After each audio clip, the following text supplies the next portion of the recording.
Hello friends, and welcome to a new edition of the Welsh Mission News. This week I would like to begin by sharing more on the Church's effort to be ready for when churches will be allowed to reopen their doors for corporate worship. Although in England churches are allowed to open from the 4th of July, which is this Saturday, here in Wales we are still waiting for the Welsh Government to announce the date when places of worship will be allowed to reopen for service.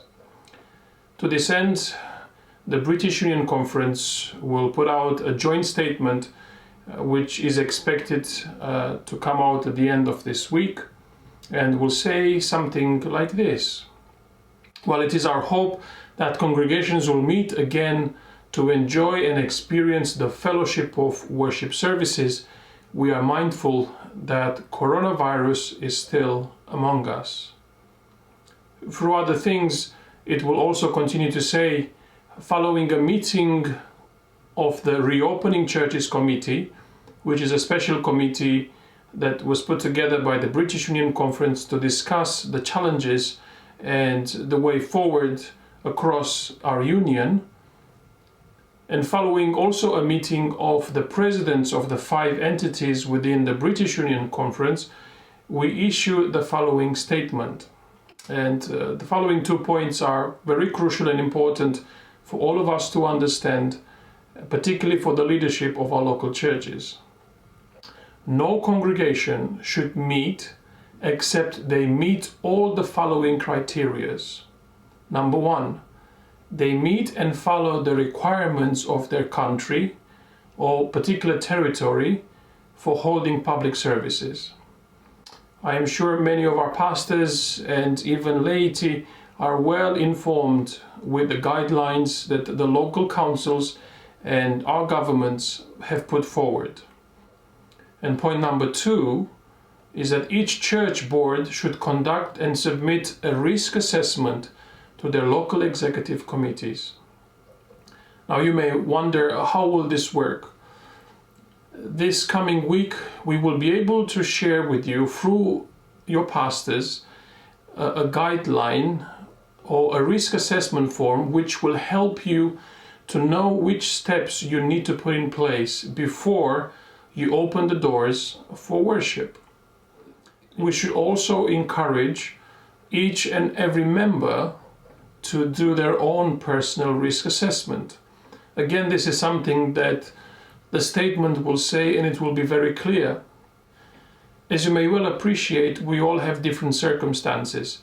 For example, some will use public transport to arrive to church. Others will be walking or using their own cars. How is this going to impact my local congregation? Is there someone who is self-isolating within my household?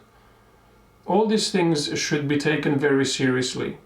And I hope and pray that for not just the first Sabbath, but for the many Sabbaths and the months to come, until we do have a vaccine for this pandemic, we will be able to uphold with seriousness all these principles. Let me reiterate that we also have a dual responsibility towards ourselves to make sure that we are healthy, but towards others, towards those around us. One of the first questions recorded in the Bible is, am I my brother's keeper? Jesus really answers this in the New Testament when he clearly states that we must love one another. Therefore, we have a duty of care towards those around us. Even though we may feel that COVID-19 will not impact us, think of those around you, the most vulnerable, for those who will suffer if they catch the virus. Some other updates from the Welsh Mission with regards to finance are that since our interview with our Executive Treasurer, Brother Earl Ramharamsingh, we have had 2 tithe reports, somehow expressing what we expected, reflecting on the financial uncertainties that are within our country at this time. In the month of April, we have had an increase of nearly 39% compared to the same month last year. Respectively, £33,650 were received by the storehouse in tithe.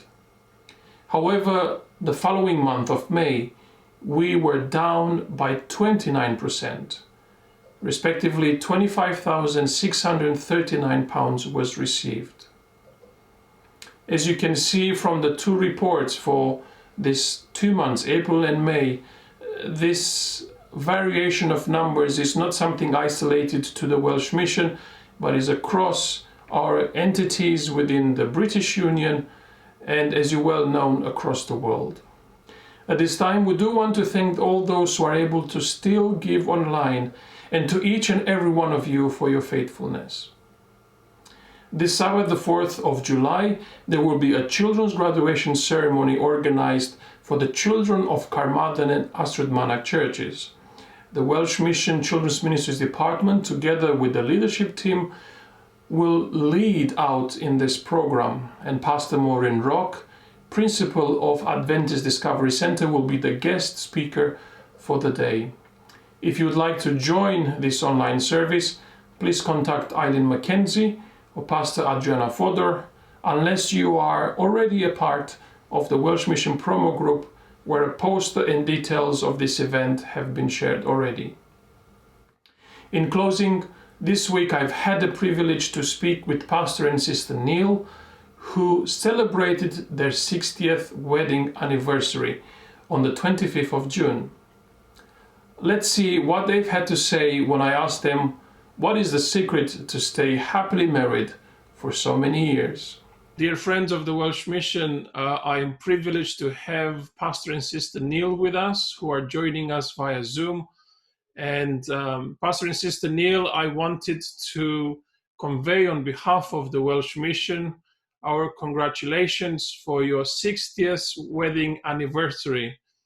On the 25th of June this month, you have celebrated this anniversary, and we just wanted to say how delighted we are to give you the opportunity to share with us just in a few words how has been your experience married for 60 years. Probably you've known each other for a bit more than that, but how has life been for the last 60 years, and what are the secrets of a happy marriage? First of all, thank you for your kind remarks and for the Welsh Mission. We're very pleased to do this interview. Let me say in all sincerity, life has changed drastically in those 60 years, but nevertheless, we're still plodding on, hoping to go to perhaps 70 years, I don't know. Yes, thank you for those well wishes. And yes, it's a lot about give and take, a lot of joys and sometimes sadness, but give and take, and knowing the Lord's blessing day by day is a great bonus. Amen. Amen. Yeah, and being in the church, that's been, as you know, we left, we were met in the Salvation Army, brought up in the Salvation Army, and come to the church. We long story. In the army, as long as they're great with their social work, but we heard very little about Jesus coming. So going to the campaign run by Kenneth Lacey back in the 1950s. There was great awakening, and it was a lovely experience, and that led us on to coming to the church. I think I speak on behalf of many of our members, if not all, in the British Union Conference. Your ministry, and I mean both of you, has really impacted us in a great way. You have a son who is in full-time ministry, who has dedicated his life together with his family. And I wanted to ask somehow, how has the church impacted your life in the last few decades, since we're talking about 60 years of marriage? I think, first of all, when we came into the church, it was a culture shock. Okay. we belonged to a different type of organisation, the Salvation Army, but nevertheless, we saw from the prophecies that this was the right church. That's the important part. My father, believe it or not, in 1926, he bought the book Great Controversy, 1926, at the time of great upheaval in Britain. He was a soldier. And for 20 years, until I met my father-in-law in 1957, I never heard of the Seventh Adventist Church, never heard of it. My father said to me, where did this book come from?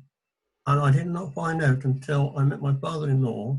And he said, well, that's a revelation, because that book is an eye-opener into the second coming. And from there, we went away.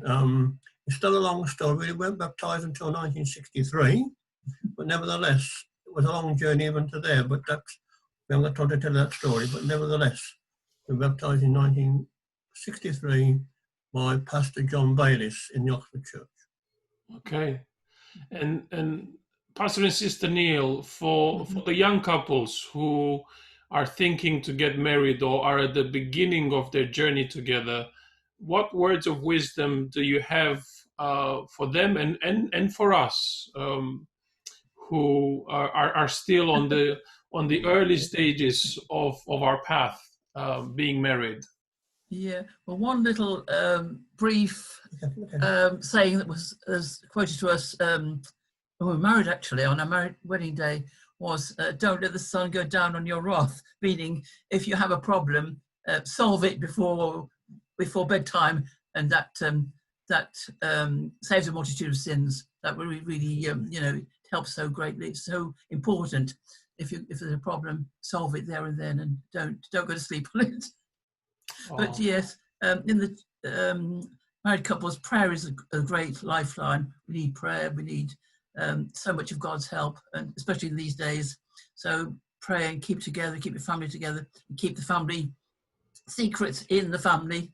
Share what you want to share, but remember that family altar is so important. And yeah, and we've met so many friends in the Adventist Church. I think so many friends, and West Indians, Africans, whatever culture. We've had some lovely friends in the big churches and in the smaller churches, and that's opened our eyes to what the world is really like, and that's been a great blessing of friends and fellowship. And like yourself, we've had some lovely sermons and we've had great times of uplifts. Yeah. Amen. Go over to you. I think the important thing was our upbringing in the Salvation Army. It's evangelism at the heart of the Salvation Army. And when we came into the church, we were able to bring that experience over into the church, and we've used it ever since.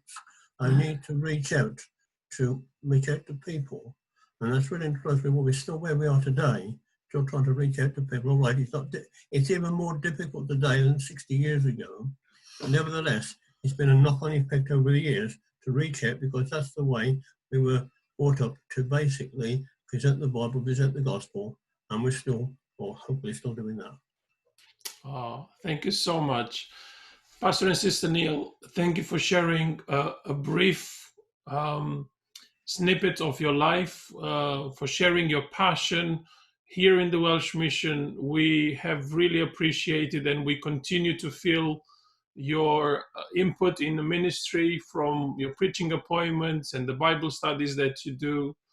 Thank you for your commitment, and once again, we want to wish you God's blessings, and I would like to make another appointment with you in 10 years from now, when we celebrate 70 years. I'll keep the appointment if I can. And by God's grace, we will do another interview like this. So I should be over 90 then, so we'll have to see what happens. I'm sure it will be very much possible. Well, thank you very much for the interview. We appreciate that very much. Thank you, and God bless you. Stay safe, particularly now during this period of lockdown. I know it's going to ease off, but we still have to be careful. Better, I think. Well, yes. We wish you God's richest blessings to you both, and thank you again. With Pastor Brown. Thank you, Pastor Brown. Thank you so much, very much Thank you. appreciated. Thank you very much. God bless you. Thank you for watching, and please don't forget to subscribe to receive notifications when we upload new content to our Welsh Mission YouTube page. Until next time, stay safe and God bless.